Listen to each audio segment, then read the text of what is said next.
Alrighty. So, question one of this week, gathering my information, analyzing the problem. In regards to my patient, she was very old this week, so patience was a big factor coming with her, and then um, her remembering her medical diagnoses was a big problem as well, since she was older, so she didn't fully remember everything that happened.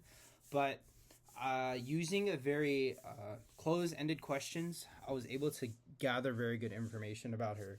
Um, I think that what aided me in asking these questions was like, when was your fall? And then I'd do cold spa, and then previous to this I'd look in the chart. Um, I would see the, like you said, smoking. When was the last time you had a cigarette?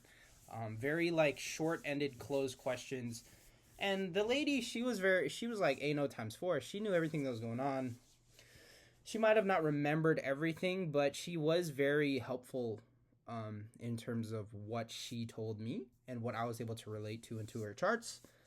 Um, I think some important information that aided me in terms of uh, finishing this care plan and getting the info or analyzing the situation was asking a little more personal stuff, because I was able to tell what kind of lifestyle she lived by when she told me, "Oh, I live in the nursing home."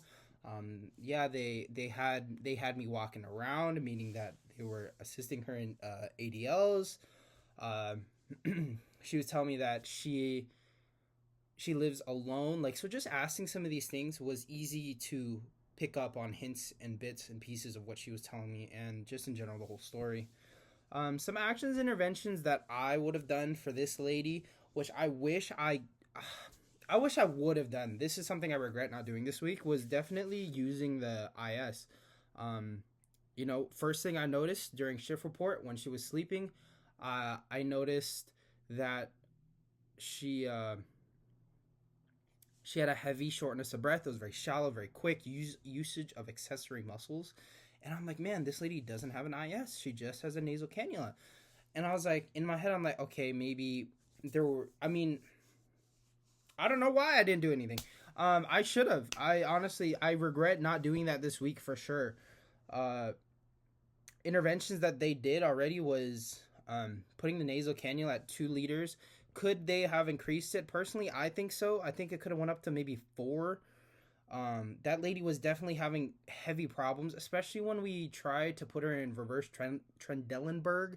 She had a very heavy time breathing, and then the CNA, I was like, the CNA lowered her right away and just did it. I was like, I just went with the flow. I should have known better and slowed down with it. But in terms of Caritas this week, for me, listening and communicating was a big one, as well as uh, actually, no, that was probably the one I liked the most this week. Listening and communicating with my patient. Very helpful this week. In terms of self care, um, I was able to just take a day off this week and go to the gym. So, um, anyways, overall, I do think that over these last clinicals, I have definitely improved. Um, I would like to look at charting briefly, maybe like 10-20 minutes before, and then specifically look at what they came in for, and then just the labs. And I think from there, it'll help me, at least from this floor, it will help me from in the future to narrow down of what the questions I should be asking. Because, yeah, but overall, thank you.